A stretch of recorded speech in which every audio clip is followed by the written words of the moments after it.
Hi, all. Good morning. So, can you please confirm my voice is audible or not?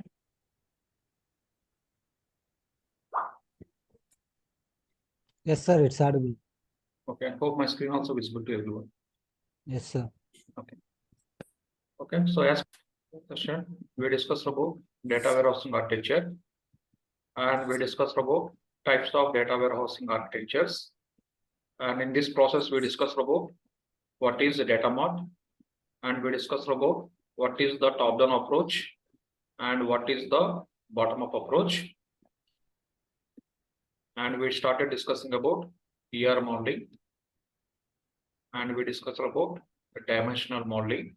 Within the dimensional modeling, we discussed about what is fact, what is the dimension, and we discussed about what is the fact table, and we discussed about what is the dimensional table, and we discussed about what is meant by dimensional keys. Okay, so all these are the different topics we covered as part of our yesterday's session. Now today we'll continue with the other topics. Now actually as part of dimensional modeling, so just we'll try to recap. What is the dimensional modeling? What is the dimensional modeling? Which contains a In descriptive dimensional modeling, we are having centralized fact table, which is surrounded by multiple dimensional tables. So yesterday we discussed about in the dimensional modeling, we are having the centralized table, which we can able to call it as a fact table, which is surrounded by the child tables, or which we can able to call it as a dimensional tables, that we can able to call it as a dimensional modeling. Now with the dimensional modeling, we are having two types of schemas. First type of schema we can able to call it as nothing but star schema, and the second type of schema we can able to call it as nothing but snowflake schema. So we are having the two types of schemas. One we can able to call it as a star schema. Second one we can able to call it as a snowflake schema. As part of yesterday's example, whatever the dimensional modeling topics we discussed by using the diagram, that kind of schema simply we can able to call it as nothing but star schema. Just I will show you the diagram, yesterday's diagram.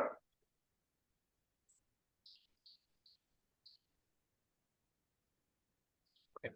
So yesterday we discussed about the star schema. So in the star schema, yesterday we discussed about the dimensional modeling. In the dimensional modeling, what we discussed, we are having the centralized fact table, which is surrounded by the multiple dimensional tables. Initially, we started discussing about we are having the centralized table, which is surrounded by the multiple tables. After that, we discussed that we are having the centralized table, which we can able to call it as a fact table, which is surrounded by the multiple child tables, which we can able to call it as a dimensional table. So this we can able to call it as nothing but dimensional modeling. But if you observe here, how it is looking like indirectly, is looking like a kind of a star. So whenever we are representing our dimensional modeling like this with the centralized fact table with the surrounded dimensional tables, such kind of schema simply we can able to call it as a star schema. In the dimensional modeling, whenever we are going to have the centralized fact table which is surrounded by the multiple dimensional tables like this, such kind of schema simply we can able to call it as nothing but star schema. Okay, now in the snowflake schema also we are going to see all the contents in the same way, but there is a small difference in the snowflake schema only. In the snowflake schema, what will happen is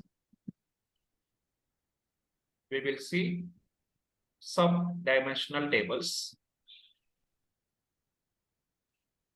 So in the star schema and snowflake schema, in the both the schemas, we are going to see in the both the schemas, we are having the central ledger fact table, which is surrounded by the multiple dimensional tables. In the star schema, we are having the same concept. In the snowflake schema also, we are having the same concept, because the star schema and snowflake schema both are falling under the dimensional modeling. As part of dimensional modeling, either if you are going to follow the star schema or if you are going to follow the snowflake schema, we are going to have the central ledger fact table, which is surrounded by obviously our multiple dimensional tables only. But in the snowflake schema, there is a small difference here. What is going to happen here? We can able to see the sub-dimensional tables, which is nothing but whatever the dimensional table we are having, on top of this dimensional table, we can able to see sub-dimensional tables. For example, if you remember, yesterday we discussed about time dimensional table. In this table, we are going to maintain the columns as time ID column, year column, month column, and day column. So these are the columns actually we are going to see in the time dimensional table. Now sub-dimensional table is nothing but, here I will create a sub-dimensional table with year underscore dim. Here I will maintain year ID column and only year column. In the same way, I am going to maintain day underscore dimensional table. In this, we are going to maintain day ID column and day column. In the same way, we are going to maintain one more table called as a month underscore dimensional table. In this, I will maintain month ID column and month value. So this is the way what I'm doing here. Whatever the main dimensional table we are having, instead of having all these columns in this main dimensional table, I am going to create the sub-dimensional tables like this. For example, year dimensional table, which is going to contain year values. Day dimensional table, which is going to contain day values. Month dimensional table, which is going to contain the month values. Indirectly, we are dividing one dimensional table into the multiple sub-dimensional tables. And now, whenever we are going to maintain the sub-dimensional tables in the dimensional modeling, that kind of schema, simply we can able to call it as nothing but snowflake schema. In the star schema, we are not going to see the sub-dimensional tables, but in the snowflake schema, we are going to see the sub-dimensional tables. Okay, just I will show you the diagram. With that, you can able to get the clear picture. If you observe, in the star schema, what is happening as we discussed, you are having the central ledger fact table, which is surrounded by the multiple dimensional tables. It is looking like a star. For that reason, just we can able to call it as a star schema. But if you see the snowflake schema, what we discussed, we are going to see the sub-dimensional tables. For example, in this diagram, I'm showing you that we are having the dimensional table 3. On top of this dimensional table 3, we are creating dimensional table 3, one sub-dimensional table, dimensional table 3, two sub-dimensional table, dimensional table 3, three sub-dimensional table. Like that, we are dividing one dimensional table into the multiple sub-dimensional tables. Whenever we are going to maintain the multiple sub-dimensional tables in the dimensional modeling, that kind of schema, simply we can able to call it as a snowflake schema. But if you observe here, in between both the schemas, what is the common thing? In between star schema and snowflake schema, what is the common thing? You are going to have the central ledger fact table, which is surrounded by the dimensional table. Indirectly, our basic concept is completely same, and don't get any kind of confusion. Only extra thing here is nothing but we are going to maintain the multiple sub-dimensional tables as part of our snowflake schema. If you are not going to maintain the multiple sub-dimensional tables, such kind of schema we can able to call it as a star schema. Whenever we are going to maintain the multiple sub-dimensional tables by depending on the requirement, such kind of schema, simply we can able to call it as a snowflake schema. And if we observe here both the diagrams, and in this diagram, from the fact table to dimensional table, what kind of relationship we are having? It's a kind of a one-to-one relationship. Fact table to dimensional table 1, fact table to dimensional table 2, fact table to dimensional table 3, fact table to dimensional table 4. Like that, you are having the one-to-one relationship, or we can able to call it as a direct relationship only. But coming to snowflake schema, what is going to happen? Because of having the multiple sub-dimensional tables, here we can able to see the one-to-many relationship, or we can able to see the indirect relationship between our fact table to dimensional table.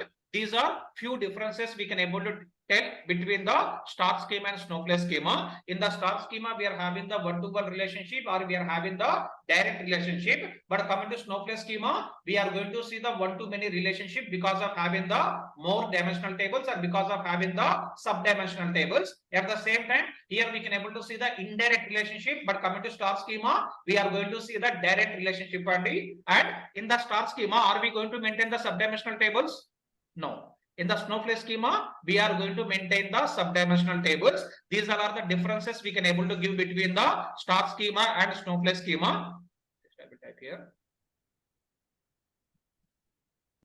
In star schema, we are going to have centralized fact table, which is surrounded by multiple dimensional tables, and we are not going to maintain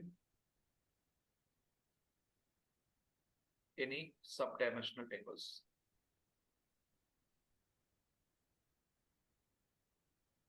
Comment here, we can able to say the snowflake schema. We are going to have centralized fact table, which is surrounded by multiple dimensional tables, and here we are going to maintain sub-dimensional tables by depending on requirement. So just I want to repeat one statement, whatever we discussed yesterday. Now tell me, who will decide whether we need to go with the star schema or snowflake schema? Is it the responsibility of the data engineer or it is the responsibility of the data modelers? Data modelers are architects. See, all these topics are comes under the dimensional modeling. All these kind of decisions and all these kind of activities are going to perform by your data modelers in our real-time project study. But if you are going to work as a data engineer, you should have some minimal understanding about the modeling concepts. For that reason, we are discussing about all these kind of topics study. But don't think that how I need to decide whether we need to go with the star schema or we need to go with the snowflake schema. All that is the headache for our data modelers. That is not the headache for the data engineers study, but in the requirement document they are going to specify in this project we are going to use the star schema, or they are going to specify in this project we are going to use the snowflake schema. Whenever we are going to see such kind of statements, you need to understand what is happening as part of the star schema, what is happening on top of the snowflake schema. For that reason, we are trying to understand what is the dimensional modeling, what is the star schema, and what is the snowflake schema. Again, coming back to star schema and snowflake schema, both are completely same. Only thing is nothing but in the snowflake schema we are going to maintain the sub-dimensional tables, but coming to star schema we are not going to maintain the sub-dimensional tables only, except that all remaining concepts are same between the star schema and snowflake schema. And yesterday we discussed about a few concepts called as the dimensional keys only. Try to give the answer. What is the meaning of dimensional keys? What is meant by dimensional keys? Or in which table we are going to see the dimensional fact keys? table we can see in dimensional keys. Yes, perfect. So in the fact table, we are going to maintain the fact values. Other than fact values, we are going to maintain the dimensional keys. Now tell me, what is the purpose of the dimensional key? What is the purpose of the dimensional keys? Relation To maintain relationship between the fact table to your dimensional tables. We have to maintain some foreign keys into our fact table. Instead of calling it as a foreign keys, we are calling it as a dimensional keys as part of our dimensional modeling. Okay. Now, as part of the star schema and snowflake schema also, in the fact table, obviously we are going to maintain the dimensional keys. With the help of the dimensional keys only, you are going to maintain the relationship with our dimensional tables, or we are going to maintain the relationship with our sub-dimensional tables only. This is the way we need to understand what is the star schema and what is the snowflake schema. Okay. Any questions up here, please ask me.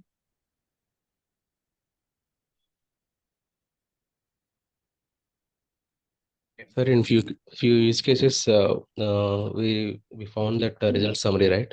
That is the final table we created, result summary. So can we call that is the fact table? Yes, perfectly. That is the fact table, because in that table, what we are maintaining, we are maintaining the total purchase amount. So for the batch 19 people, we are creating one table called as a result summary as part of our use cases only. In the result summary, we are going to maintain the total purchase amount. That is the one of the measurable value. So we can able to call that is nothing but indirectly our fact table.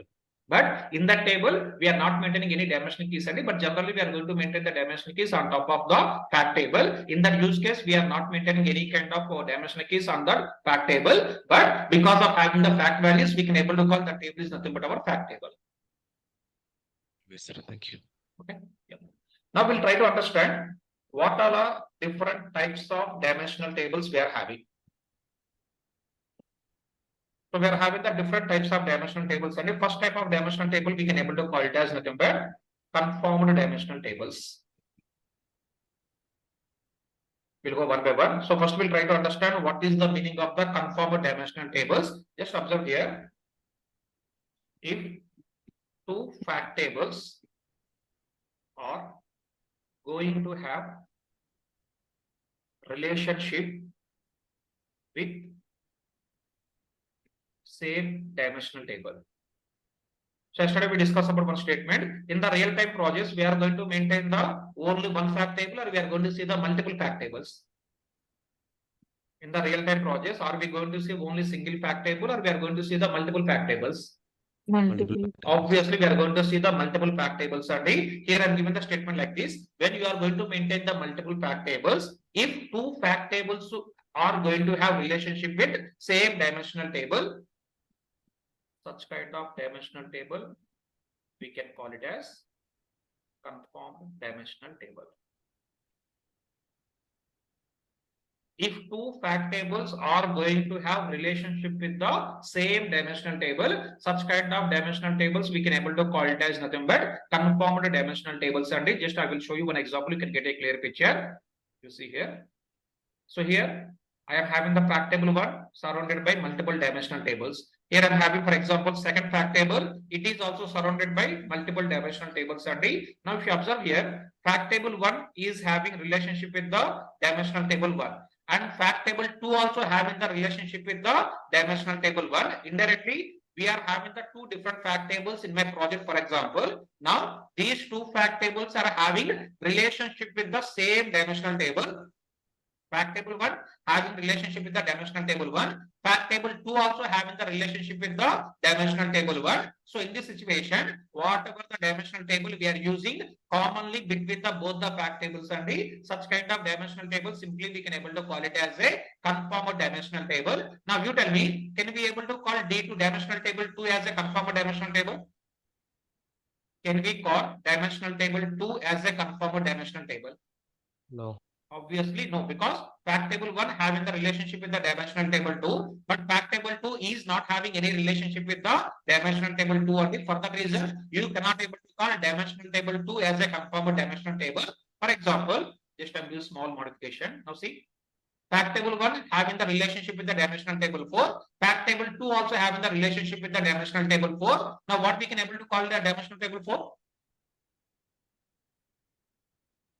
What we can able to call this dimensional table 4? Obviously, we can able to call it as a conformed dimensional table, because fact table 1 having the relationship with the dimensional table 4. Fact table 2 also having the relationship with the same dimensional table. If we are using the same dimensional table across multiple fact tables and such kind of dimensional tables, we can able to call it as nothing but our conformed dimensional tables. In this example, I am giving only one conformed dimensional table, which is nothing but dimensional table 1. Fact table 1 having the relationship with the dimensional table 1. Fact table 2 also having the relationship with the dimensional table 1. For that reason, this dimensional table we can able to call it as nothing but conformed dimensional table. Okay. Actually, in the real-time projects only, in real-time projects, or I can able to say in real time, in most of the projects, we can see one dimensional table called as time dimensional table. So in the real time, in most of the projects or in all the projects, we are going to see one common table called as nothing but time dimensional table, or we can able to call it as a calendar underscore dimensional table. This is the one of the common table we can able to see across all the projects only. Now you try to give the answer any cases. In this time dimensional table, what data we are going to maintain? Any cases? We are going to maintain our time related data. Now, for example, here we are going to have the time ID column as we discussed earlier. Here we are going to have the year column, and we are going to have the month column, and we are going to have the day column. And after that, here we can able to see one more column as week number. and we can able to see one more column called as a quarter number, and we can able to see one more column as a day of the year. So like this, in this table, we are going to maintain all the data which are related to your time information. For example, I'm having the first time ID like this, 2023-09-01. For example, like this is the time ID column. Now for this, what will happen is we can able to see the information like this, and the year is having value as a 2023. Coming to month, we can able to see it as a 09. Coming to day, it's showing value as a 01. Week number, just I'm giving the generic value. So this week falling under which week? So I'm giving, for example, this is the 34th week. Quarter, for example, I'm giving it as a 3. And day of the year, for example, I'm giving it as a 268 or 269. So like this, what is going to happen? For this time ID, what is the current year? What is the current month? What is the current day? What is the current week number? What is the quarter number? What is the day of the year? All this kind of information we can able to see on top of your time dimensional table. In most of the data warehousing projects, commonly we are going to use the tables called as a time dimensional table, or we can able to call it as a calendar dimensional table. Now you try to give the answer. Why in most of the data warehousing projects we are going to use this table only? Any guesses?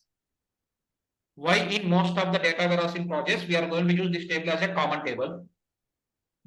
Very simple. In data warehousing projects, we need to perform analysis. We are going to perform analysis for current data plus historical data, or we can able to call it as a previous data. Indirectly, we are performing all our analysis based on the time information. Current year, what is the sales? Last 2 years, what is the sales? Last 5 years, what is the sales? Indirectly, everything is depending on the time, or everything is depending on the calendar information. That's the reason, to understand all the date informations or to understand all the time information, very commonly we are going to use one table called as a time dimensional table, or we can able to, in some projects we are calling it as a calendar dimensional table. Certainly, now if you observe here I given the one more example. We are having the sales fact table, which is going to have relationship with the time dimensional table. We are having the one more table called as a balance fact table. In this table also having the relationship with the time dimensional table. Now you tell me, in this example, which table we can able to call it as a conformer dimensional table?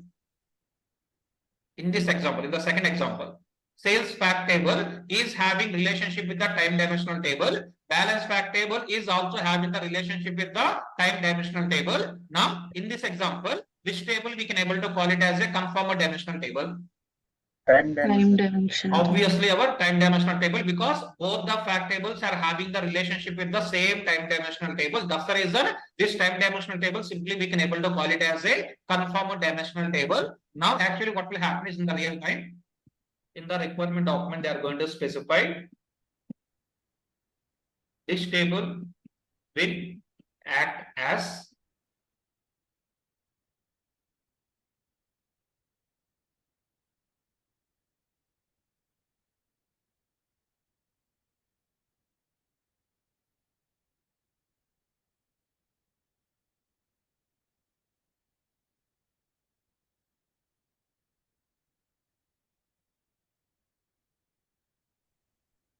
Hello.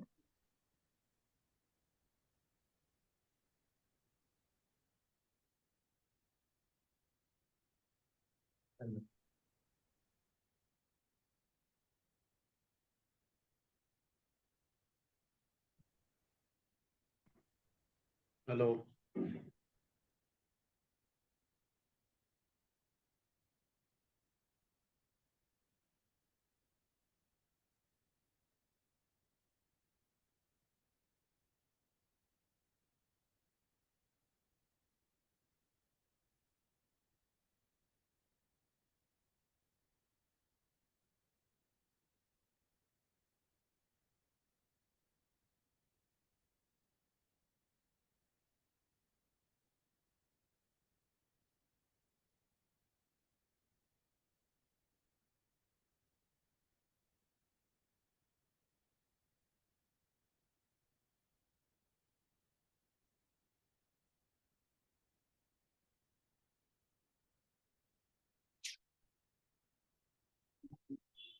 Sir, we are unable to hear you, sir.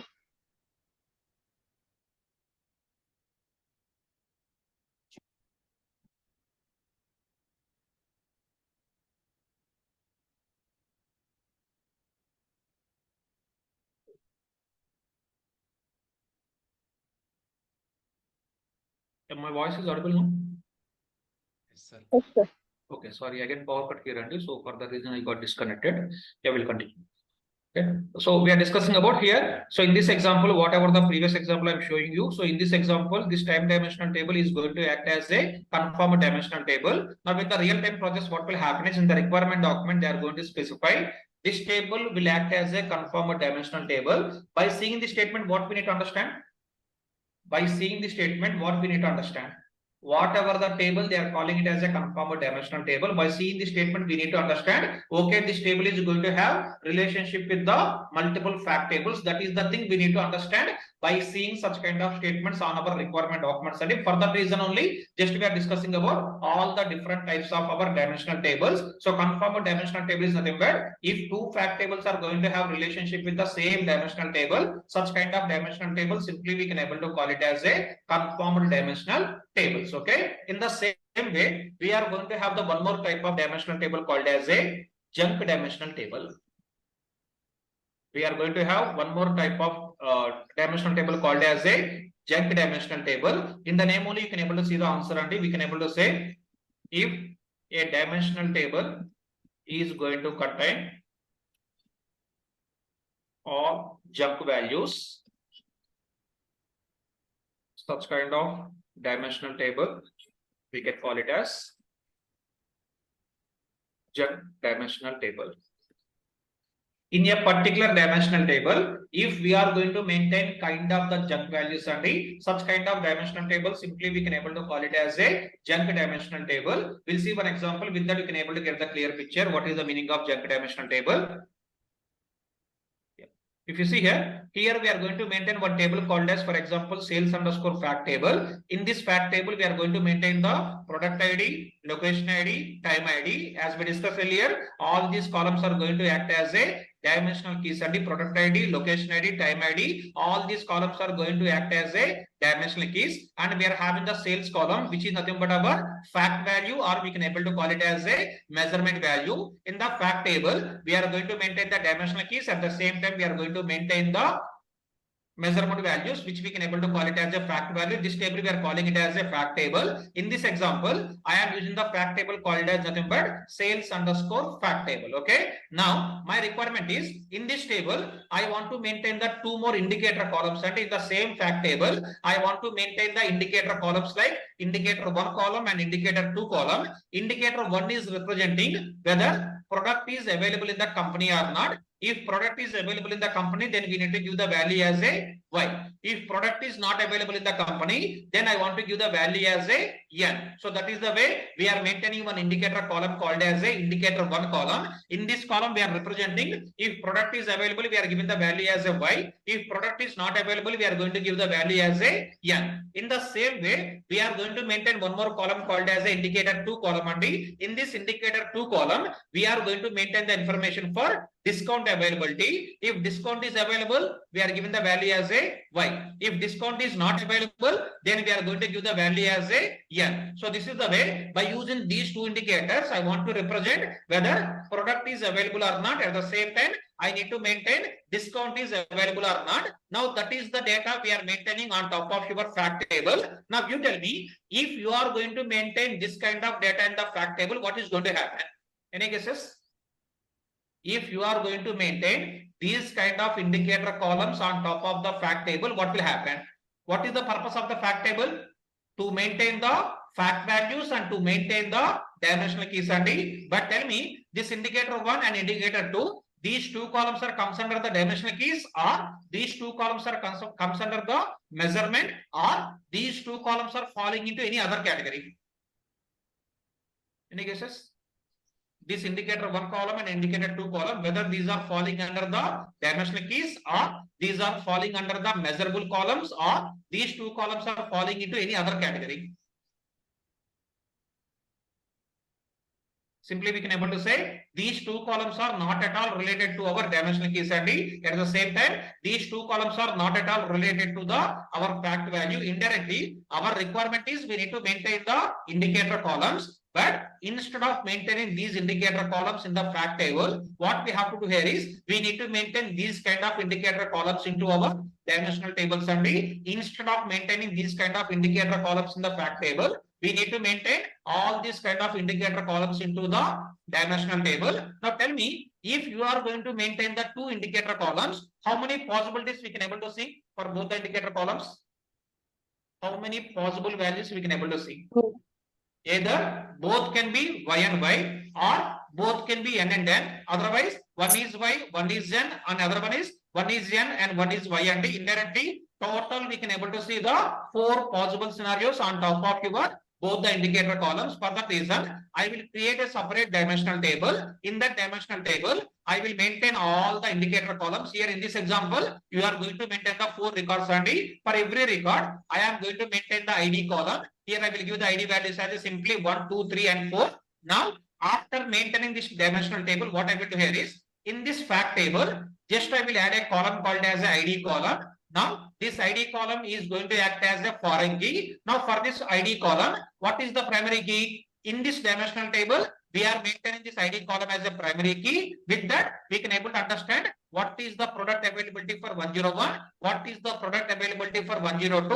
All that kind of information we can able to understand with the help of the primary key and foreign key relationship. But in this whole example, if you observe what I'm doing here, instead of maintaining all these indicator columns in the fact table, we are maintaining a separate dimensional table. In that dimensional table, we are maintaining all the indicator values only. Now, whenever we are going to maintain the indicator values into the particular dimensional table, such kind of dimensional tables, we can able to call it as a junk dimensional table. Now, tell me any guesses why we are calling it as a junk? Why we are calling it as a junk? Because in the indicator one, if you observe, we are going to see the duplicate records, multiple duplicate records like YY, NN. In the indicator 2 also, we are going to see the duplicate records as YY, NN. For that reason, that kind of data we can able to call it as a junk data. Now, we are maintaining all this kind of junk data into the dimensional table. That kind of dimensional table, simply we can able to call it as a junk dimensional table. Try to understand the example. Once you understand the example, it is very easy to understand what is the concept only. Just I will repeat one more time. As per the requirement, I need to maintain the two indicator columns. Instead of maintaining these two indicator columns in the fact table, we are going to create a separate dimensional table. In this dimensional table, for these two indicator columns, we are going to maintain the values as either y or n. Whenever we are maintaining only the indicator columns on top of your dimensional table, such kind of dimensional tables, we can able to call it as a junk dimensional table. Now tell me, in this fact table, finally we are going to maintain two columns, or we are going to maintain only one column as the ID column? You try to give the answer. In this fact table, at the end, we are going to maintain the two indicator columns, or we are going to maintain only one column called as a ID column? Maintain two columns. Because of ID1 is separate, where ID2 is separate. ID1 has a product availability, ID2 has a discount. Yeah, correct. But in the fact table, are we going to maintain these two columns, or we are going to maintain these columns in the dimensional tables? These indicator columns we are maintaining in the dimensional table. If you are maintaining these indicator columns in the dimensional table, then there is no purpose of maintaining these two indicator columns in the fact table only. So what I will do here, instead of maintaining these two indicator columns, just I will maintain only one column called as the ID column here. Now this ID column is acting as a primary key here. Same ID column is acting as a foreign key into your fact table. Now for example, my requirement is for 101. What is the product availability I want to check? So what I can do here, for 101, what is the ID value? 1. For this ID in the dimensional table, what is the indicator 1 we are having? This value is nothing but y. Indirectly we can able to say for 101, product is available. How we are giving this kind of confirmation? Product ID 101 is having the ID value called as a 1 in the fact table. For this one, in the dimensional table, we are having the values as indicator 1y, indicator 2y. Indicator 1y is nothing but that product is available in the company. With that, we can able to give the statement for 101, product is available. Now, in the same way, you try to give the answer. For 102, I want to verify discount is available or not. You tell me for the 102 product, discount is available or not. Yes, discount is available. For 102 product, if you see here, 102 is the product ID 102. For this 102, what is the ID we are having? 2. For this 2 in this dimensional table, indicator 2 having the value called as a N and D. Now what is the indicator? This is nothing but discount availability. Coming to discount availability, we are having the value called as a N, which is nothing but for 102, whether we are having the discount or we are not having the discount.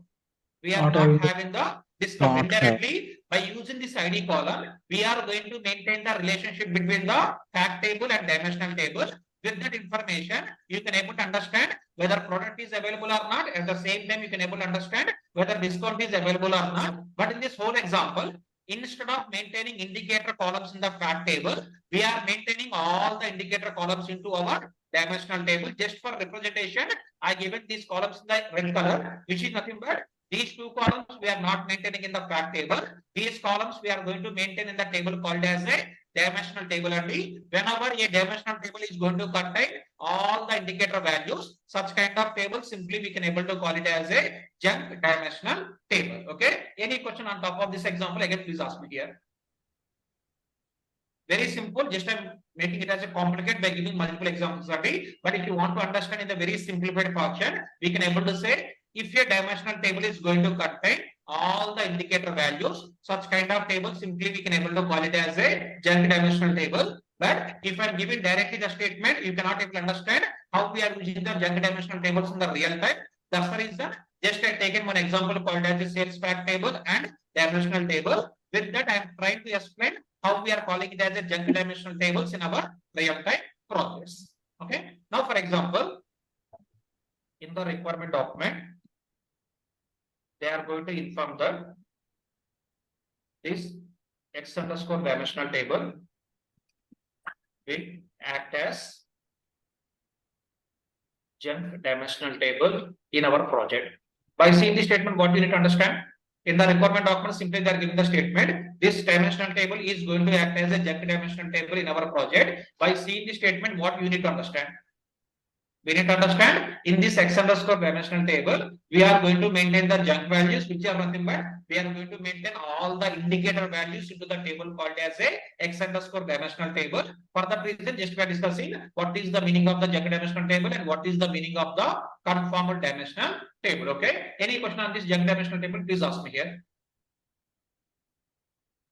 Sorry, if a product is available or suppose if product is not available and the discount is not available, we simply call it as a junk table.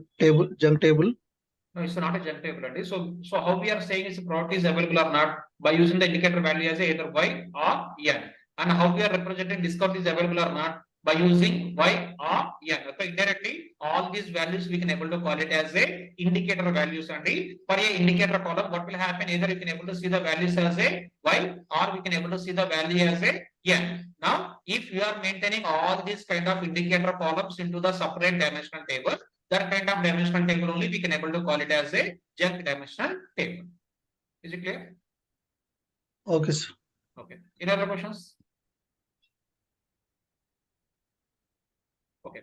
If no questions, now we'll try to understand one more type of dimensional table called as a SCD tables only, or we can able to call it as slowly changing dimensional tables. So next 20 minutes or 30 minutes, please put your complete focus on this one because this is the one of the very important dimensional table which we need to understand. And as part of interviews also, they will ask the questions on top of the SCD tables only. That's the reason this is the one of the important concept we need to understand. Please try to focus for next 20 to 30 minutes. So first we'll try to understand what is the meaning of the SCD tables. By using a dimensional table, if we are going to capture all the changes which are happening on the source system. By using a dimensional table, if we are going to capture all the changes which are happening on top of your source system, such kind of dimensional tables, we can call it as slowly changing dimensional tables. Try to understand the statement is here. By using a dimensional table, which is nothing but I am having a dimensional table. By using that table, what we are going to do here, we are going to capture all the changes which are happening on top of your source system. Now you try to give the answer here, where we can able to see the dimensional tables in our dimensional modeling. Now you tell me, in which kind of projects we are going to follow the dimensional modeling? In data warehousing projects. Now, in the data warehousing projects only, what is the source system? This one you try to give the answer. In our data warehousing projects, what is the source or what is the source system? ODS is just Yeah, perfectly correct answer. So ODS only. Now, indirectly, what I'm telling, by using a dimensional table, if we are going to capture all the changes which are happening on top of your source system or on top of your ODS only, such kind of dimensional table, simply we can able to call it as nothing but SCD tables, or we can able to call it as a slowly changing dimensional tables. Now, just we'll take one example. By using the example, we'll try to understand what is the meaning of all the statement, what is the meaning of capturing the changes, and what is the meaning of the source system. We'll try to understand by using an example. With that, we can able to get a clear picture. Just observe here. Just observe. So this is the ODS. Yesterday we discussed about the data warehousing architecture. In the data warehousing architecture, what we can able to see, you are having the ODS. On top of ODS, we are going to build the staging database. On top of staging database, we are going to build our data warehouse system. So this is the architecture of our data warehouse only. In the data warehouse, we can able to see the ODS, then we can able to see the staging database, and then we can able to see our data warehouse system. Now, in the ODS, what we are going to see, we can able to see all the source data in the text file format or in the JSON file format, or we can able to see it in the XML format. Now, in the staging database, we are converting all this data into the tabular format. On top of that, we are going to build our data warehouse system. Okay.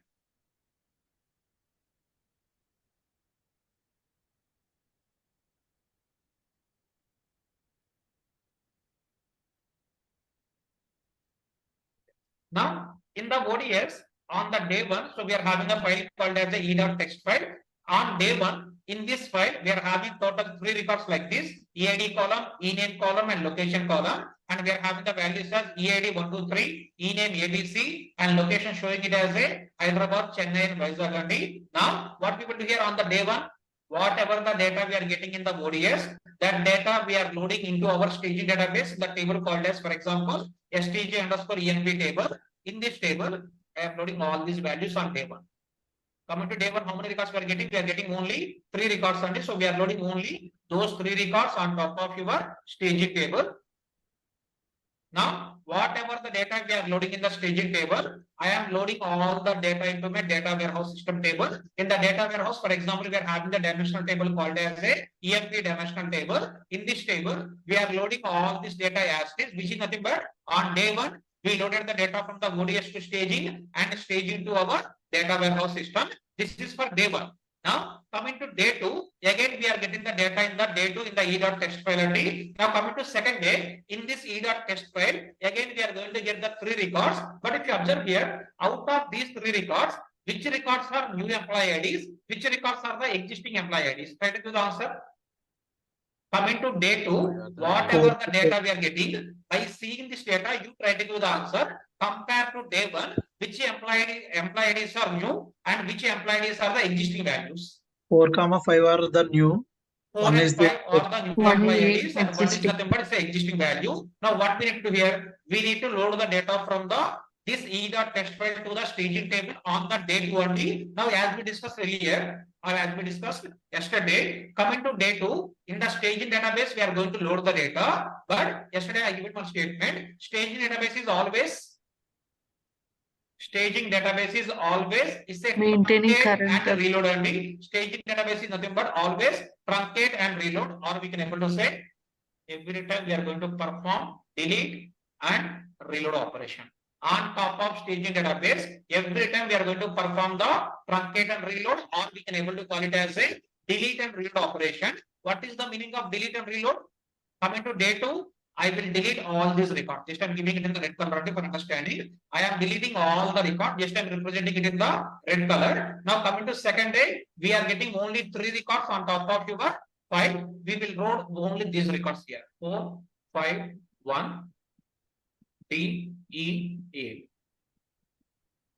And coming to location, we are taking the value as a Hyderabad, Chennai, and Vizag. So this is the way. Coming to day 2, In the staging table, we need to perform again data loading operation. But here we are going to perform immediate truncate and reload, or we can able to call it as a delete and reload. And for that reason, just for representation, I am showing you all these values in the red color, which is nothing but these records are deleted, and we loaded the fresh data into our staging table, which is going to contain 3 records, because on the day 2 in this e.test file, we are having the 3 records. We are loading all the 3 records into our staging database. Now you tell me, after loading the data into staging database on day 2, next what we need to here, we need to load this data into our data warehouse table, which is nothing but in our employee dimensional table, I need to load the data. Now you try to give the answer in this employee dimensional table, how we are going to perform the loading operation. Any guesses?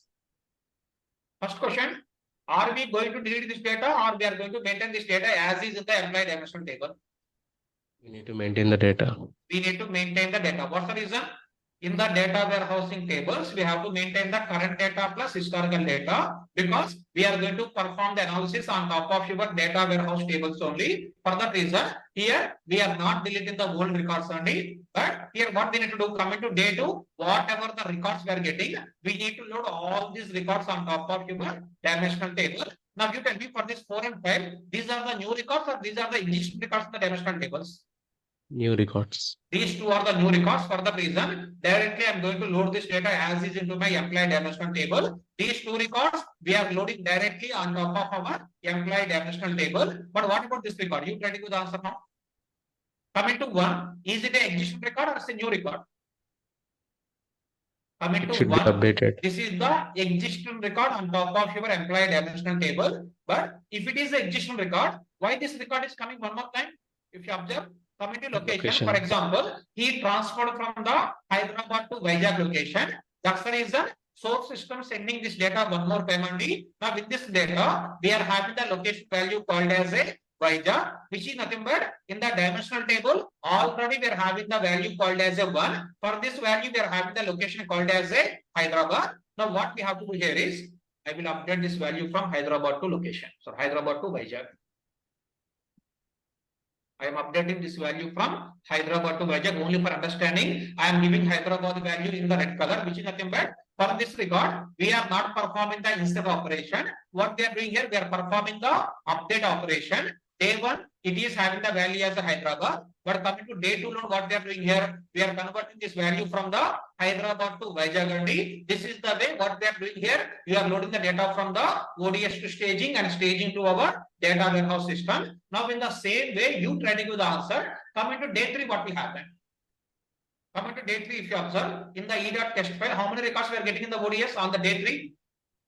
3. On the day 3, we are getting total 3 number of records only. Now, if you understand the day 2 flow, by using that understanding, you try to give the answer. Coming to day 3, how we are going to perform the loading operation from ODS to staging and staging to data warehouse.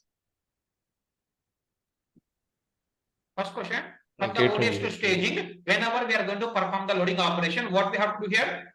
We need to perform the truncate and reload. For representation, I am displaying all these records in the red color, which is nothing but these records are truncated. Now we need to perform the reload operation. As part of reloading, how many records we have to load here? 3. All the records as is. So here I am loading E, A, B.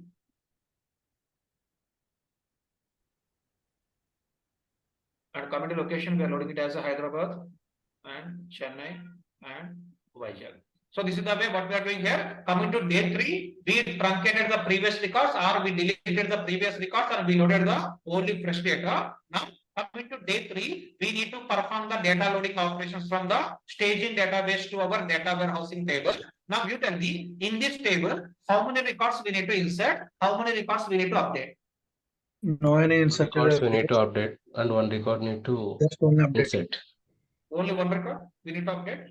Sir, If you no, see sir. 6, we go 1 by 1 only. 6 record, 6 employee ID 6. Is a new record or is a existing record? New Is it- record. It's New a record. new record. So we are inserting this record as is into my dimensional table. Now what about 1? 2 It's a records need existing to record. update. Day 1 is a Hyderabad. Day 2, we updated this value as a Vizag. But coming to day 3, what's happening? Again, this employee transferred to the Chennai location. So what we have to do here? Now instead of Vizag, we need to update this value as a Chennai. Now just for understanding, I am giving this Vizag in the red color. So with this, we are updating the again employee ID 1 from the Vizag to Chennai. Now what about the 2? This is also the existing record. Earlier he is working in the Chennai location. Now he transferred to, for example, Vizag location only. So for that reason, we are updating this value from the Chennai to Vizag. This is the way we are loading the data for day 3. But if you observe here, in this whole process, what we are doing? First question, where data changes are happening? Where your data changes are happening? Data warehouse. On top of you, no, before data warehouse, first where changes are happening? ODS. In your source system only. In the source system, day 1 we are getting some kind of data, day 2 we are getting some other kind of data, day 3 we are getting some other kind of data. Indirectly, day 1 is working in the Hyderabad, day 2 one is working in Vizag, day 3 one is working in the Chennai. Indirectly, in the source system, your data is changing. Now in this whole process, what we are doing here, we are capturing all the changes which are happening in the ODS system. Where we are capturing all the changes? All the changes we are capturing by using the table called as a employee dimensional table. Whenever we are capturing all the data changes into your dimensional table, which are happening on the ODS system, such kind of dimensional tables only we can able to call it as a SCD tables, or we can able to call it as a slowly changing dimensional tables only. Now try to understand the statement. By using example, try to understand the statement. By using a dimensional table, in this example, by using employee dimensional table, what I am doing here, we are going to capture all the changes. What I am doing here, I am capturing the changes, whether it's a new record or existing record. If it is a existing record, what is the change? Hyderabad to Vizag, Vizag to Chennai, all this is the changes, and we are capturing all the changes on top of your dimensional table. But why we are capturing all the changes here? In the ODS system, every day we are going to get the different kind of data. Whatever the different changes of data we are getting in the ODS system, that changes we are capturing in the employee dimensional table. Such kind of dimensional tables only we can able to call it as a slowly changing dimensional tables. Again, if you repeat the statement, by using a dimensional table, we are capturing all the changes which are happening on top of your source system. Now in this example, what is the source system? ODS. With the help of the ODS, you are getting all the changes. That data we are capturing in the data warehouse by using the dimensional table. Such kind of dimensional tables only simply we can able to call it as a slowly changing dimensional table. Okay. Any questions up here? Please ask me. Now tell me who is going to perform all these kind of loading operations in the real time as we discussed yesterday. Engineer. As a data engineer, it is your responsibility to perform the delete and loading and update operations. And now in the ODS system, who is maintaining all these kind of files every day? Source system. Our source Source system team. will maintain all this kind of data in the ODS. Now tell me in the real time where we can able to see the ODS? In the Unix server, system. or in the SharePoint, or in the Google Drive, or any one of the location, we can able to see the ODS. From the ODS, we are loading the data to staging. From the staging, we are loading the data to data warehouse. But as part of this example, what we are discussing, we are capturing all the changes which are happening in the ODS to our data warehouse system in the dimensional table. If we are capturing all the changes in the dimensional table, such kind of dimensional tables only we can able to call it as a slowly changing dimensional tables. Okay. Still, if you are having any kind of questions or confusions on top of this example or on top of this definition, please ask me here. A small doubt. Yeah, please. So, in the previous table, you told us from Hyderabad to Vizag, from Vizag to Chennai. Yes. So, are we maintaining the editing also? So, means the previous locations also are we maintaining? Yeah, or very only the good current question, location? Andy. Yeah, very good question. Actually, here, as part of slowly changing dimensional tables, we are going to have the different types of the slowly changing dimensional tables. Within next 2 minutes, we are going to discuss about that one, Andy. So with that, you can able to get the answer for your question. Just wait for 2 minutes. Okay. Any other questions? Sir, Yeah, please. in real time, will they mention it is a SCD1 or SCD2? No. So far have we discussed about this is the SCD1 or SCD2? No, right? That is the one just I'm going to discuss now only. So actually here we need to understand in the slowly changing dimensional table, we are having the different types of slowly changing dimensional tables. We can able to call it as those type 1 SCD tables. And coming to next one, type 2 SCD tables. And third type of table we can able to call it as a type 3 slowly changing dimensional table. So like this, we are having the different types of slowly changing dimensional tables on the type 1 SCD, type 2 SCD, and type 3 SCD. Now, if you observe here in this example, coming to one, what is the first location? Hyderabad. From Hyderabad to Vizag, he transferred. From Vizag to Chennai, he transferred at the. But if you see in this example, for the one, now what is the latest location we are having? For one, what is the latest location? Chennai. Okay. Now we are having the HR team. As a HR team, he want to understand how many number of times this employee one transferred. He want to understand how many number of times employee ID one is transferred. Now what we are doing here? Just we are going to perform the update operation. Now in this table, for employee ID one, how many records we are having?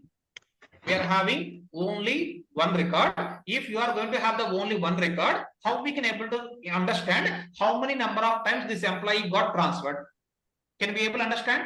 For this one, what I'm doing, first initially we are having the Hyderabad. On top of that, we are updating this value as the Vizag. On top of that, we are updating this value as the Chennai. Indirectly, in this table, we are not going to maintain the historical data, which is nothing but you are not having the Hyderabad data, you are not having the Vizag data. For employee ID one, you are having the only current data. But if you are going to maintain only the current data, what will happen? Then we cannot able to perform the proper analysis on top of this table.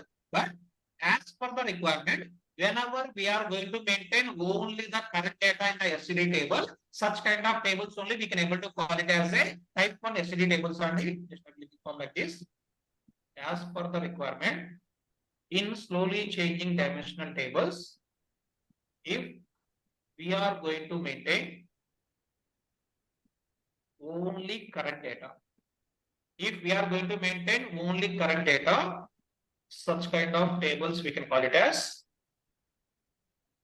type 1 SCD tables.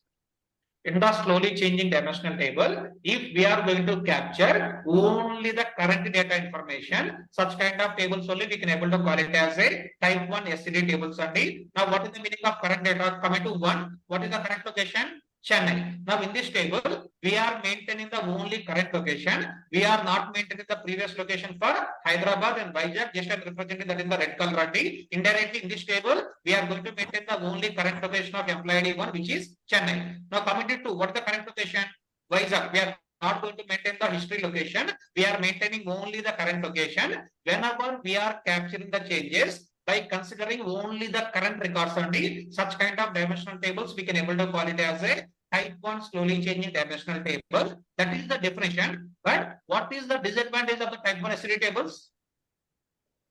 What is the disadvantage the previous data of the type 1?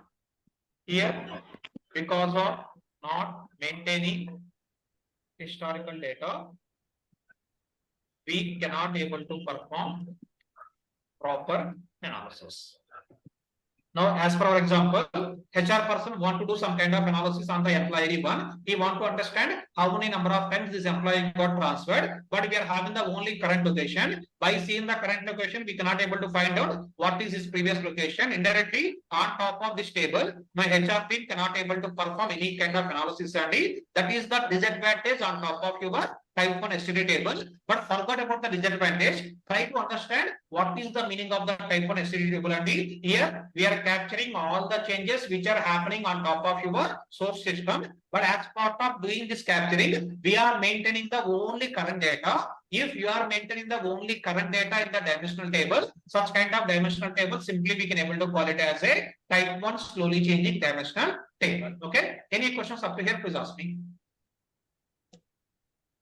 Someone asked the previous question, sir, in this table, are we going to maintain the historical data? We are not going to maintain the historical data in this example or in this table only. You are not having the Hyderabad record. You are not maintaining the Vizag record. You are maintaining the only record for one, which is nothing but Chennai location, which is nothing but we are not maintaining the historical data in this dimensional table. That's the reason this kind of slowly changing dimensional table, we can able to call it as a type 1 slowly changing dimensional table. Okay. Now you tell me, if you want to overcome this disadvantage, compulsory what we have to do? If you want to overcome this disadvantage from the HR team side, what we have to do?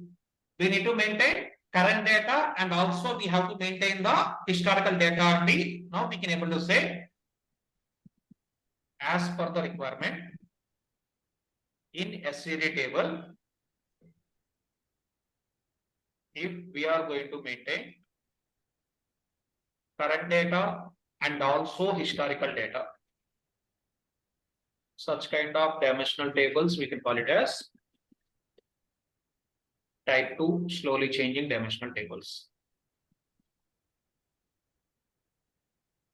What I'm telling here, in the dimensional table or in the slowly changing dimensional table, if we are going to capture current data and also if you are going to maintain the historical data in the slowly changing dimensional table, such kind of dimensional table simply we can able to call it as a type 2 slowly changing dimensional table. Now you tell me, whatever the example we discussed here so far, this is the type 2 dimensional table or this is the type 1 slowly changing dimensional table? This table is falling under type 1 or type 2. This is the type 1 only, because in this table we are capturing all the changes, but we are maintaining only the current data. For that reason, this kind of slowly changing dimensional table, we are calling it as a type 1 slowly changing dimensional table. Now we'll try to understand how we are going to maintain the data in the type 2 slowly changing dimensional table. See the second example.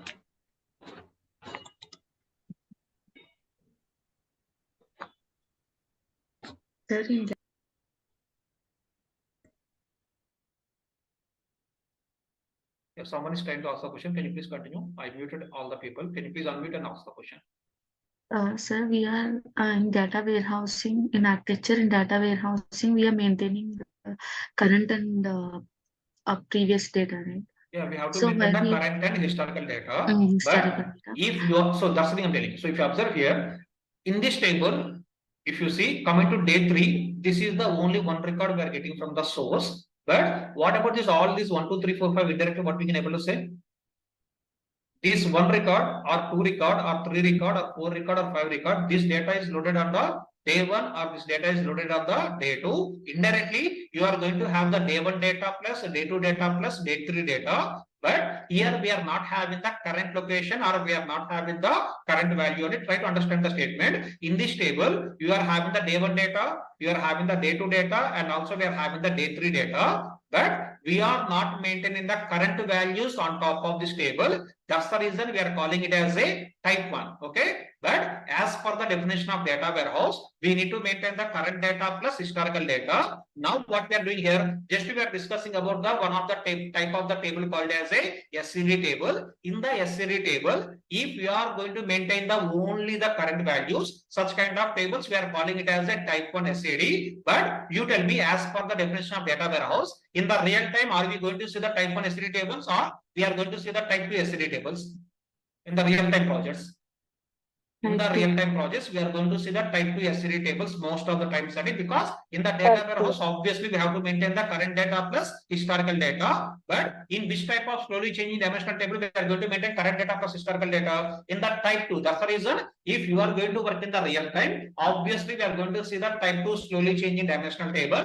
But in some of the projects, there are the chances we can able to see the type 1 SCDs also. Or in the interviews also, they will ask sometimes questions, and what is the type 1 and what is the type 2? For that understanding, I given this example only for understanding purpose. We are discussing, we are maintaining the only current location. But if you are going to work in the real time projects, most of the times we are going to work on the type 2 SCD. In the type 2 SCD, obviously we are going to maintain current data plus historical data. Is it clear? Yeah, sir, but yesterday we discussed architecture, right? In that we are having data warehouse. Inside the data warehouse, we are maintaining these type SCD. Yes, correct. So that's again here also mentioned the same thing, right? So see, we are discussing about the dimensional tables, right? Where we can able to see the dimensional tables or fact tables only in the staging database or in the data warehouse component. Where we can able to see the dimensional tables and fact tables in our entire architecture of the data warehouse. In the ODS, obviously no, because in the ODS we are having the source files. In the staging database, here we are going to see the normal tables, because here just we are performing the kind of data conversions and we are performing the truncate and reloads only. Now, where we can able to see all the dimensional tables and fact tables in the data warehouse component, because where we are maintaining our dimensional modeling in the data warehouse. Okay, don't forget about the basics. These are the basic things already we discussed yesterday and today. So we are maintaining all our dimensional modeling in the data warehouse component. In the dimensional modeling, we can able to see the dimensional tables and fact tables. By considering all these statements, you try to do the answer. this dimensional table where we can able to see in the staging database or in the data warehouse system. In the data warehouse system, we can able to see this dimensional table. Not only this one and the earlier we discussed about the conform dimensional table. After that, we discussed about the junk dimensional table, where we can able to see all these conform dimensional tables or junk dimensional tables and the all those tables we can able to see in the data warehouse component as part of our architecture. Don't get any kind of confusion. As part of data warehouse component, we are following the dimensional modeling. In the dimensional modeling, we need to maintain the dimensional tables and fact table. As part of discussing about dimensional table, we are discussing about the different types of dimensional tables like conform dimensional table, junk dimensional table, and now we are discussing about the slowly changing dimensional table. But where we are maintaining all these dimensional tables, obviously we are maintaining in the data warehouse component only. Is it clear? Okay. Any other questions up here? See, because of discussing these advanced concepts, don't forget about the basic concepts. Every time I'm saying that in the data warehouse only we are going to follow the dimensional modeling, which is nothing but in the data warehouse only we are going to maintain the dimensions and facts. And in the data warehouse only we are going to maintain the dimensional tables and fact tables. Now we are discussing about the different types of the dimensional tables, where we can able to see all these types of dimensional tables are in the data warehouse component only we can able to see all types of our dimensional tables. Okay. Yeah, someone tried to ask the question. Please continue. Sir, here we have less number of values, so simply we find out existing values. In real-time projects, how can we find out? Yeah, you tell me. In the real time, are we going to perform all these activities manually, or we are going to use the tools for the purpose of doing these activities? In the real time, we are going to use the tools study with the help of the tools, and by writing the code, we are going to perform all these activities. In the Excel sheet, just for understanding, we are changing all the values and we are performing all the operations only. But if you are going to work in the real time, are we doing all these operations manually, or with the help of the tools, or with the help of the code, we are going to automate the process? With the help of the tools or with the help of the code, we are going to perform all these load activities and all these kind of data changes activities. And here in the Excel sheet, just for understanding, I am doing the modifications manually. But don't think that in the real time we are going to perform all these changes manually. For the purpose of doing all these operations automatically, we need to build the code. With the help of the code only, what will happen? All these kind of changes will happen as part of our real time projects. Okay. Any other questions before going further? Okay. Now see here. Yeah, please. Yeah, please. Your voice is very low only. Your voice is very low. Can you please speak a bit low? Sir, am I audible now? Yeah, audible. Sir, am I audible? Yes. Sir, this Hyderabad, Vizag and Chennai. Is this locations you are going to maintain a separate table? This historic table? No, so all this data we are maintaining in the same table, same dimension, single dimensional table only we are going to maintain all the values. Okay, just for understanding, instead of deleting these values, I am giving these values in the red color. Actually, what will happen is in this table, actually, we can able to see the data like this. Okay, but if I'm going to delete, what will happen? After sharing this Excel sheet, if you want to revise the thing, you can able to get the confusion. Where is the Hyderabad? Where is the Chennai? That's the reason. Just I'm representing all the deleted values in the all the updated values in the red color. Please continue. But as part of type 2 SCD, we are going to store the historic values. No, 1 second. So far, we have discussed about the type 2 only. So this entire thing on the type 1, because of asking the questions, I have not yet started on the type 2. So below example is for the type 2 only. So there I will, in detail, will discuss about how we are going to maintain the data in the type 2. We'll discuss about it. Just wait for 2 minutes. I will discuss how we are going to maintain same data in the type 2 slowly changing dimensional table. Okay. Any questions on the type 1, please ask me. Okay.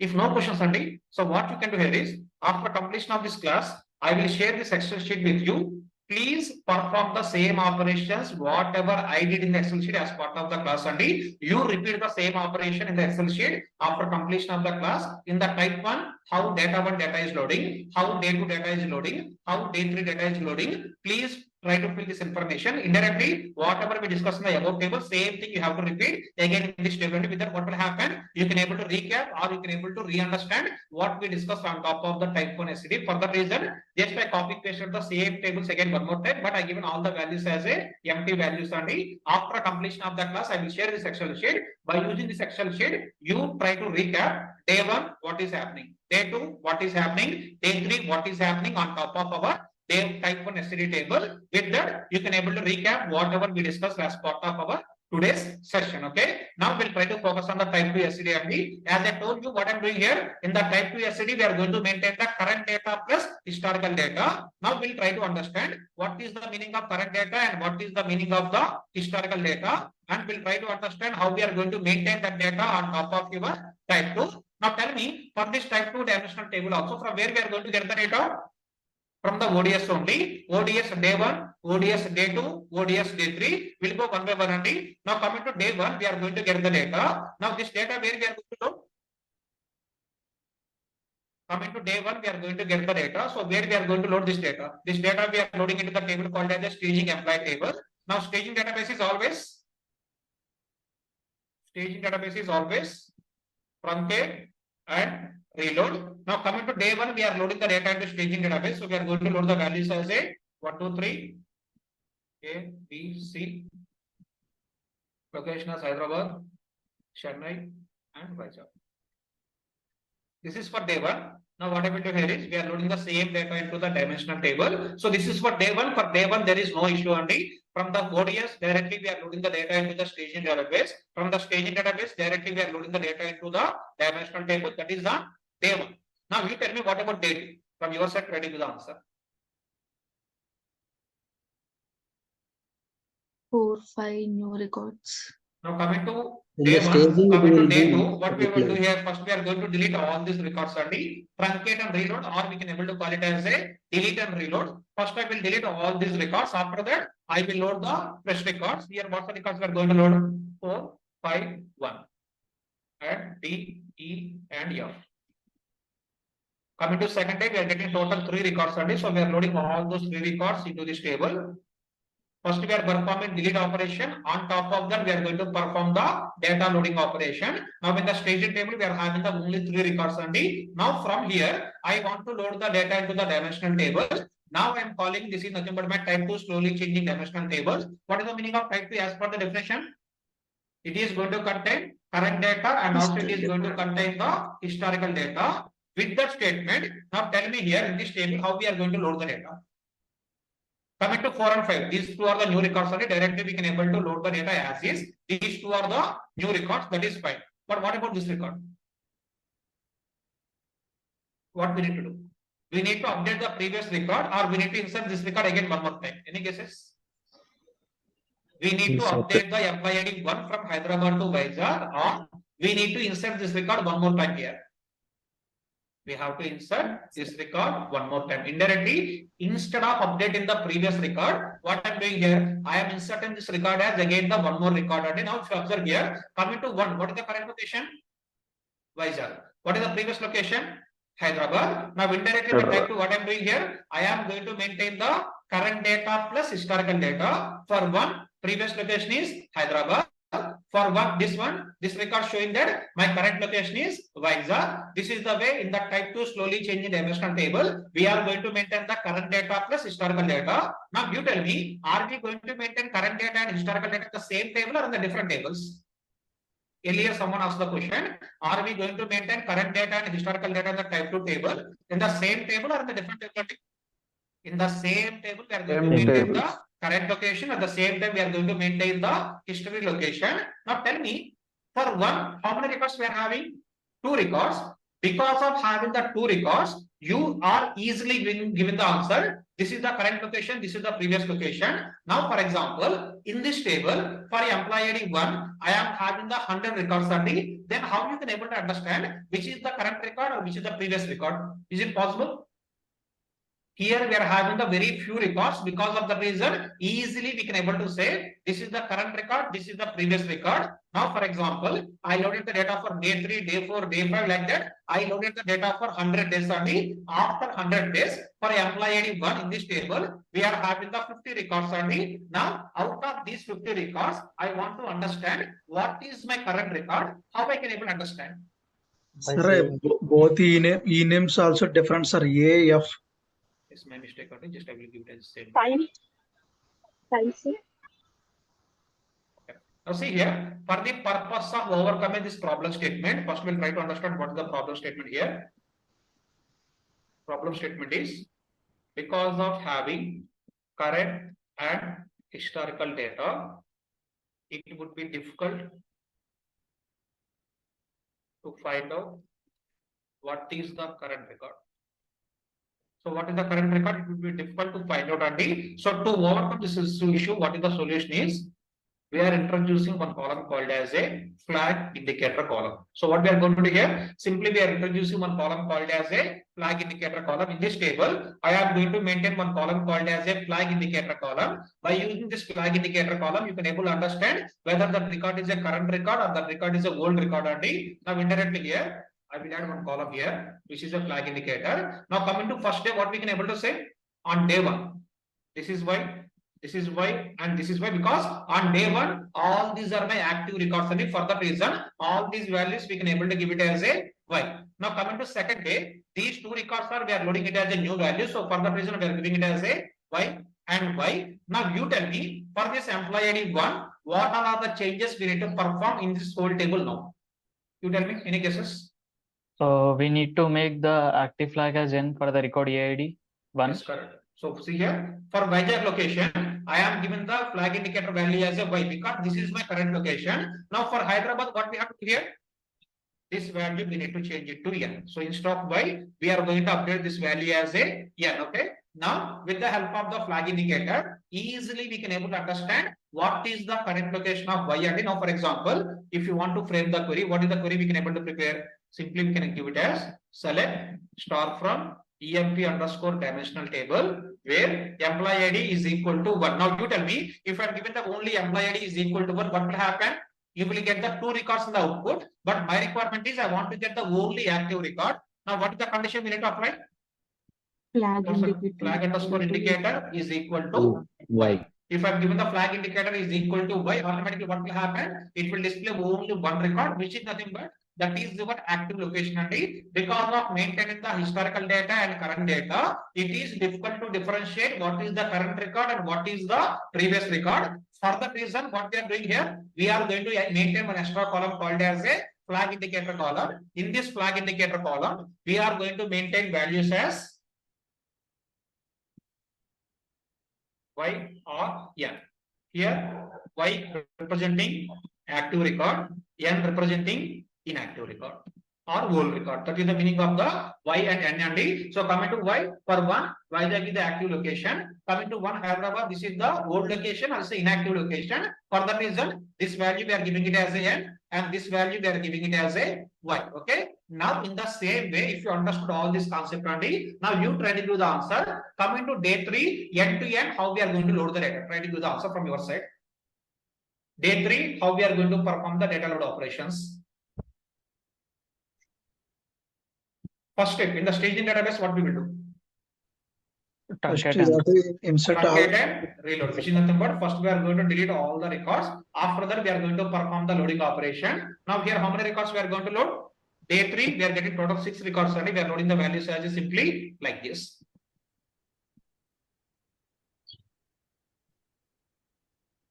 And locations are Hyderabad, Chennai, and Vizag. So this is the way you are loading the data into the staging database by deleting the day 2 records, and we are loading the only day 3 records on top of your staging database. And now you try to do the answer in this data warehouse system. How we are going to load the data? We'll go one by one record only. First record, employee ID 6. What we will do? we will insert It is direct insert. Now what is the flag indicator for this? y. Y. Okay, perfect. Now what about employee ID 1? We will insert We are inserting And- or we need to update? No, we will insert, we will update only flag indicator for the previous record. Perfectly correct answer. So we are inserting this record 1A Chennai as a new record, but for this record already we are having the previous record as a Vizag. Now tell me here, Chennai is the current location or old location? Current location. Chennai is the current location, so we are giving value as a Y. Y. But coming to one, what is the previous location Vizag? Now for this one, what we have to do? Yeah. We need to make it as a just for understanding. I'm giving this in the red color. So this is the way we are going to capture the data for the employee ID one, or this is the way we are capturing the data for the existing records. Only in the same way you try to do the answer. What about the two? So two also will insert and will update the flag indicator. So see here, this also we are inserting, but this is already existing record. Now Vizag is the active location. Now Chennai will become as an inactive location. So for the reason, here we need to update this value as a N, and just for understanding, I'm giving this record as a red color. This is the way you need to understand how we are going to capture the data. Now you tell me in this table whether we are having the current record and history records or not. We are having the current data, at the same time we are going to maintain the history data on top of your type 2 SCD tables, and the type 1 we are going to maintain only current data, but coming to type 2 we are going to maintain the current data and also we are going to maintain the historical data. But to differentiate the current data and historical data, what we are doing here, we are going to maintain the one column called as a flag indicator. In the flag indicator, Y is representing the active records, N is going to represent the inactive records only. This is the way we need to understand how we are going to maintain the data in the type 2 slowly changing dimensional tables. Okay. Now in the same way, as part of the solution, we are having the one more solution called as a versioning concept, which is nothing but instead of flag indicator column, we are going to maintain one new column called as version. Now in this column, we are going to maintain values as 1 or 0. Here, 1 representing active and 0 representing inactive. Now you tell me, is there any difference between the flag indicator and versioning? Both are completely same. The only thing is nothing but in the flag indicator, we are giving the values as a Y or N. But coming to versioning, what we are doing here, instead of Y or N, we are giving the values as a 1 or 0 only. So this is the way simply we can able to understand one more approach to differentiate the current records and history records. Indirectly here, we are going to maintain one column called as a version column. Now, if you understand, coming to day 1, what's the values we are going to get for version? For day 1, what is the value we are going to get for all the versions? 0. Now see here, 1 is the active, 0 is the inactive, which is nothing but here we are getting all values as 1. 1 is the active. Coming to here, I'm discussing about the day 1 and D. Again, we are discussing for day 1, day 2, day 3. First day we are loading the data. Coming to day 1, what will happen? All these values will populate as a 1. Now coming to day 2, these 3 records we are inserting. Now all these 3 values will become as a 1, but this value will become from 1 to 0, because coming to day 2, now this record is becoming as an inactive record. For the reason, we are updating this value from the 1 to 0. Now coming to day 3, what will happen? We are loading all these 3 records only. Now here we are going to maintain all these values as 1. Now this value will become as 1 to 0. At the same time, this value also will become as a 1 to 0. Indirectly, whatever the active records we are having, those records we are making it as a inactive record. After that, we are going to perform the data loading operation. This is the way simply we can able to understand what is the versioning only. But tell me in the real time, are we going to use both the columns, or we are going to use any one of the column?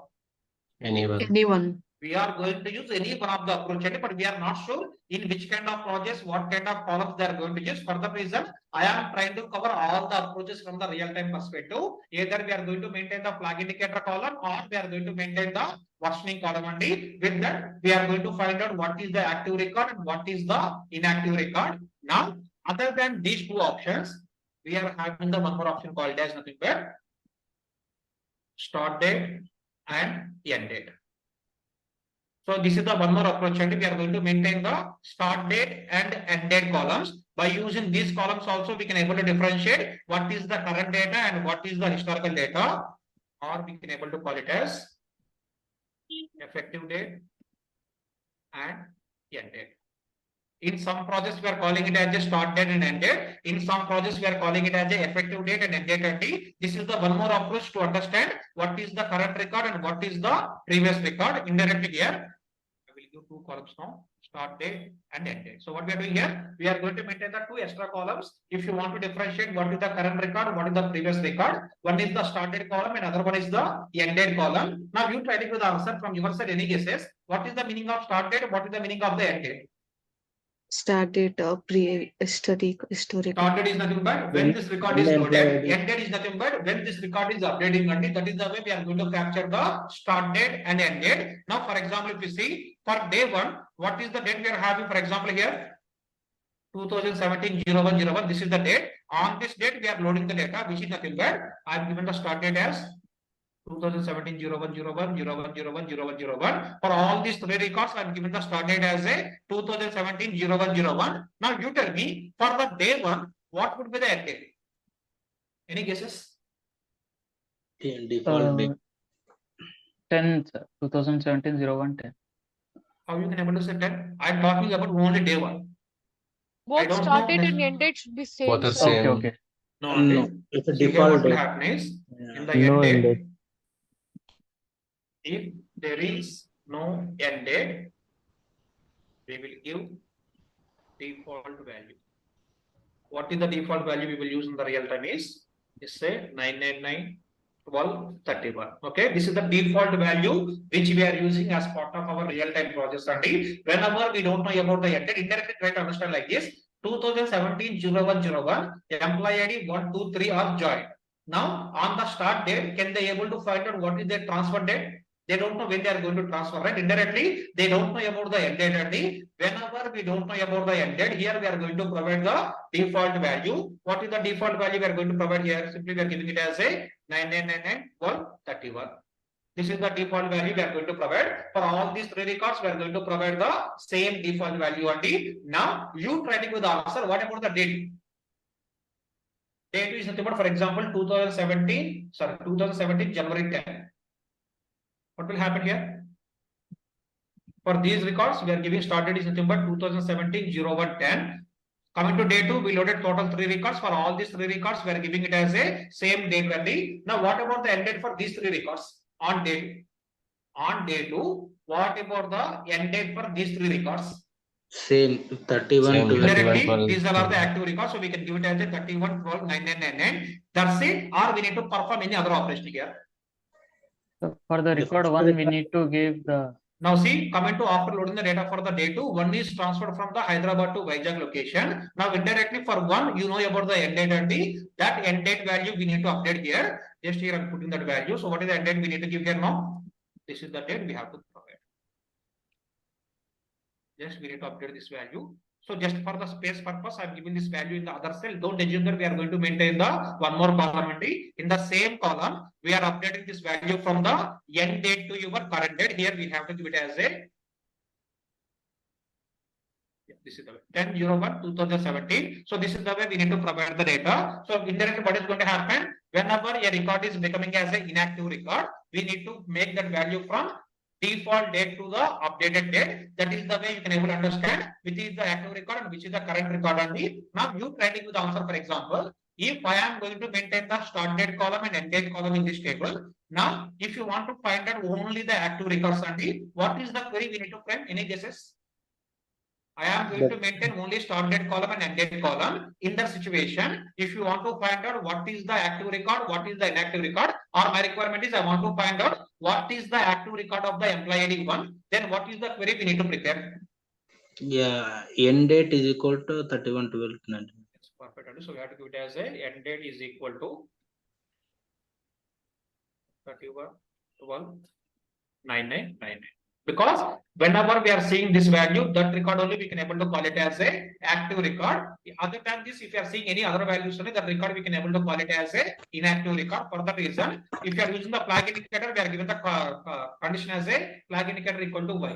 If you are giving it as a version, we are given the condition as a version is equal to 1. But if you are using the start date and end date column, then what we will do here? Here we are given the simply condition called as a end date is equal to 31/12/9999. With that, you can able to paste the active record. And this is the way, by depending on the type of the column we are going to maintain, you have to change your queries by depending on the requirements. Okay. Now in the same way, you try to do the answer. What about the day 3? For day 3, we are loading data on 2017 0120. Now you try to give the answer. What values we are going to get in the start date and end date? Start date will get 20 as a start date and end date is default date. For all these 3 records, we are going to give the same start date because we are loading on the January 20, 2017. And now these 3 records are acting as a active records for the reason. For all these records, we are giving it as a 998-1231. Other than this, do we need to perform any other changes? Now see, connected to, he transferred from Chennai to Vizag. When he transferred? On January 20. For that reason, here we have to give the end date is nothing but Jan 20 and we need to make this value as a update and instead of 998-1231, we are making this value as a 20/01/2017. At the same time, do we need to perform any other change? For the record 1. This record 1, earlier he is working in Vizag, now he transferred to the Chennai. So for the reason for this record also what we have to do here, we need to update this default value from 998-1231 to 2017 0120. With that, you can able to maintain the current record and you can able to maintain the previous records only. Now this is the way we need to understand. Day 1, how we are changing the end date. Day 2, how we are changing the end date. Day 3, how we are changing the end date. Now you try to give the answer. What is the purpose of all these extra columns? That is the main topic you need to understand. Instead of these 3 columns, why we are maintaining all the remaining columns? Data. To understand what is the current record and what is the previous record, we are going to maintain all these extra columns. But tell me, are we going to maintain all these 4 columns or we are going to maintain any one of the columns? Name one of the column.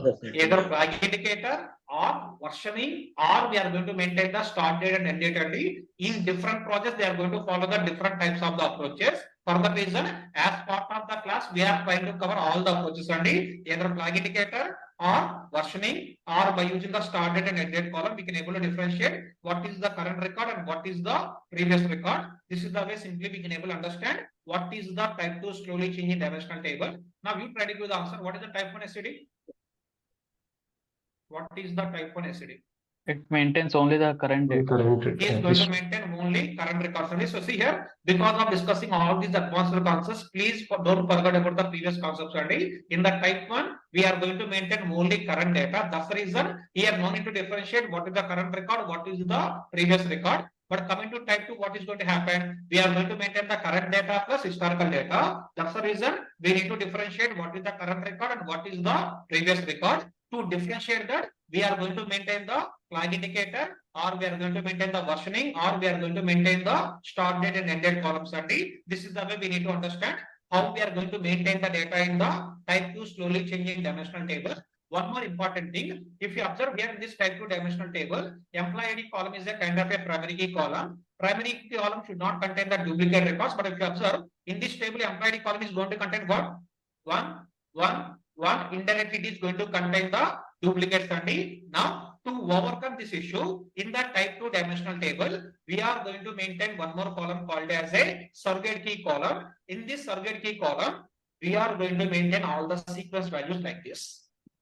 What we are doing here, to overcome the duplicate issues on top of your primary key column, we are going to maintain one more extra column called as a surrogate key column only. In this surrogate key column, what we are doing simply, we are going to maintain all the sequence values on top of your surrogate key. Again, this is the one of the exam question.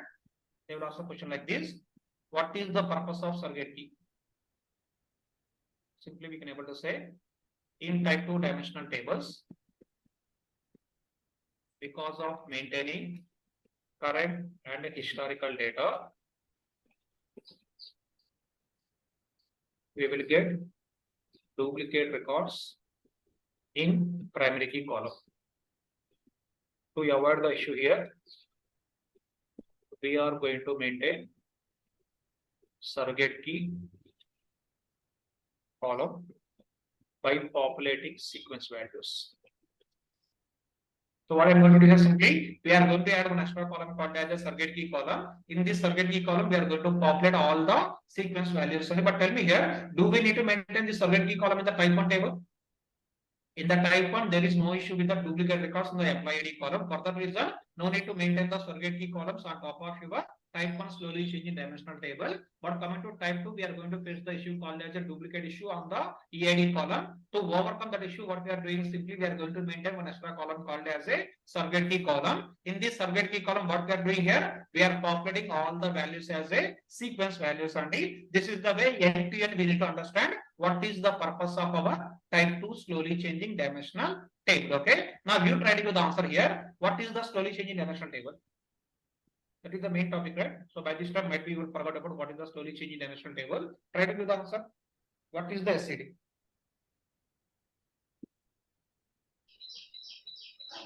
Update the current data plus history data.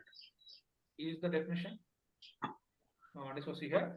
As we discussed earlier, so we can able to say SCD is nothing but by using a dimensional table, if we are going to capture all the changes which are happening on top of the source system, such kind of dimensional tables we can able to call it as a SCD tables. Within the SCD, we are having the three types only, which are nothing but type 1, type 2, and type 3. Type 1 is going to contain only current data. Type 2 is going to contain current plus historical data. Within the type 2, we have to differentiate current record plus historical record. For the purpose of differentiation, we are going to maintain either flag indicator column or versioning column, or we are going to maintain the start date and end date columns only.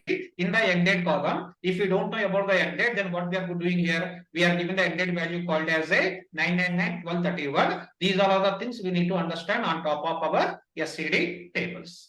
Okay. I know already we are 7 minutes over already, but if you have any questions, please ask the questions. Otherwise, we can able to wind up the session.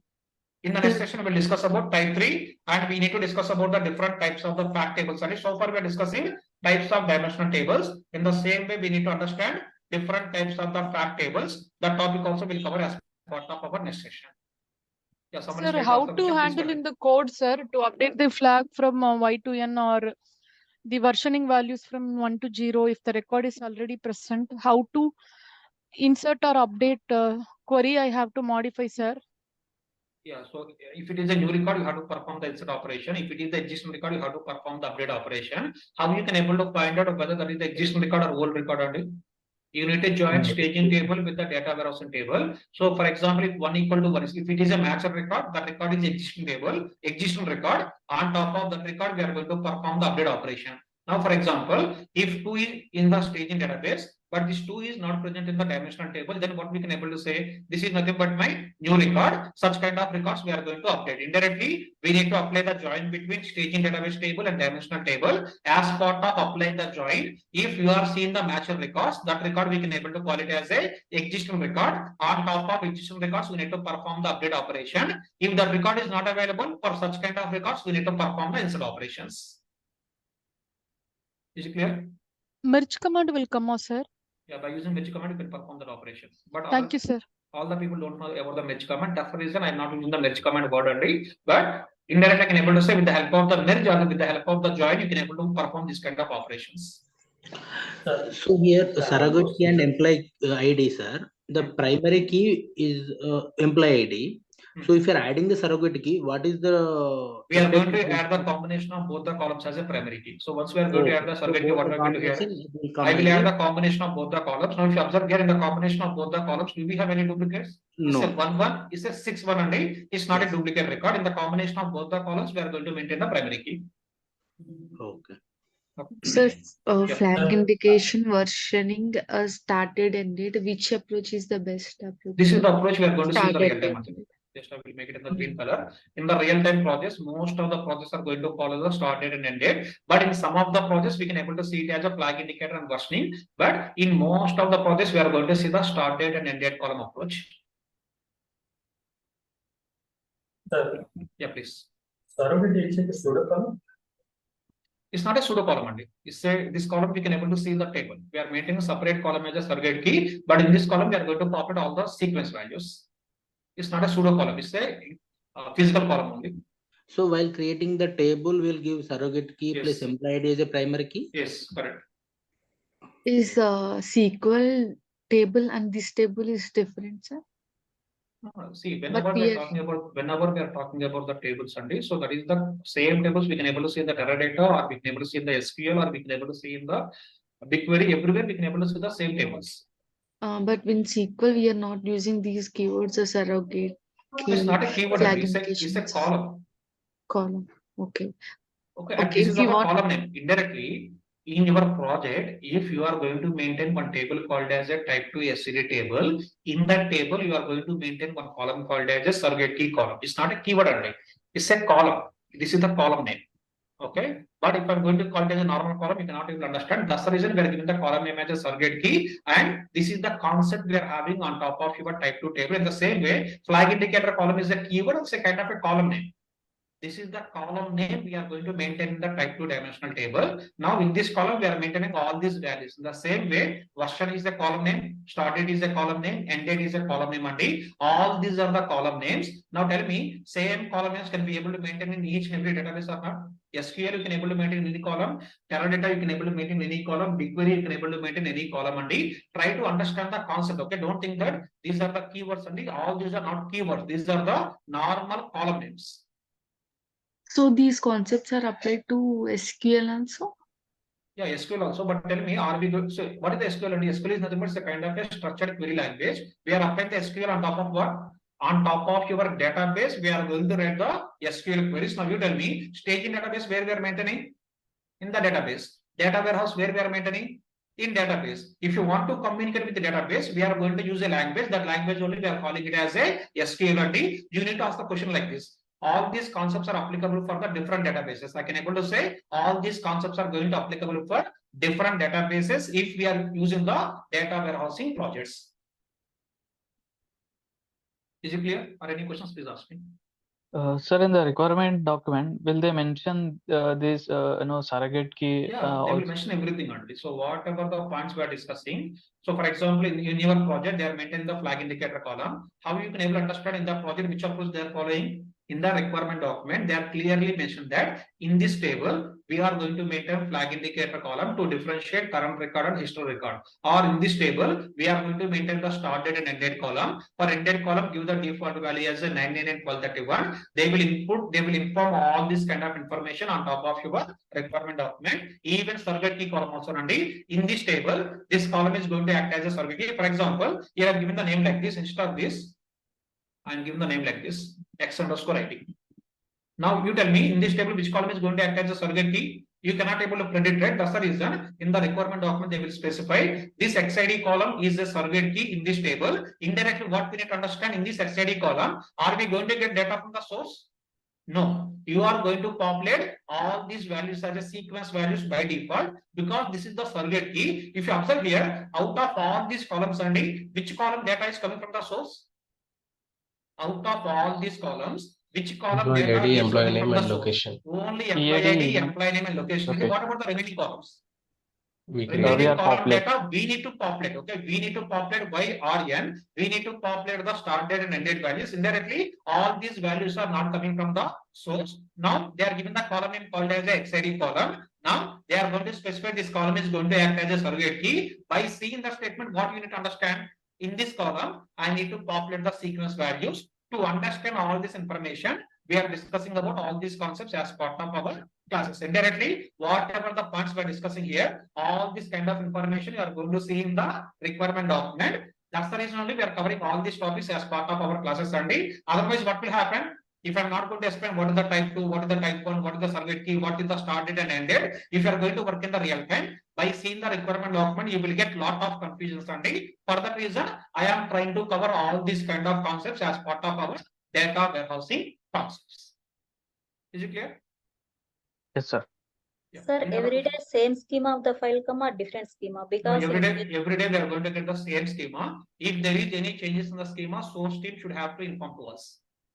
And they need to inform us before 10 days or 20 days only, because here we created the table like this. Suddenly they are adding one column in the source schema. How we can able to handle as part of data loading? It is not possible, right? Whenever they are going to perform any kind of changes on top of the source schema, source team should have to inform to the data engineering team 10 days before or 20 days before only. With that, we are ready with all the required changes on top of our tables. Then after 10 days, might be they are going to send the new schema files. With that, we can able to handle the data loads on top of your staging and data warehouse tables as part of our real-time projects.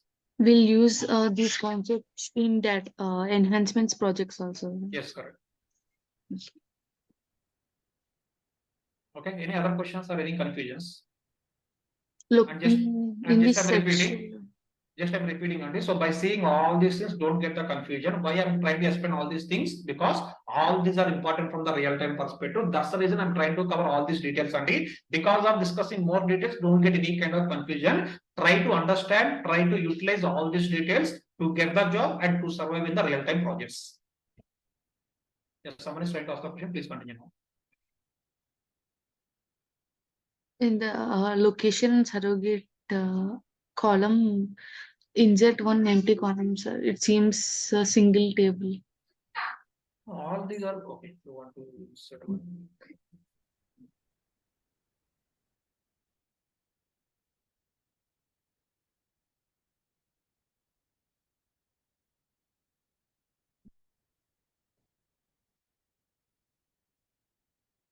Any other questions? Okay. If no questions, that's all for today. Now one day. So we'll connect again with the 11 part. Thank you.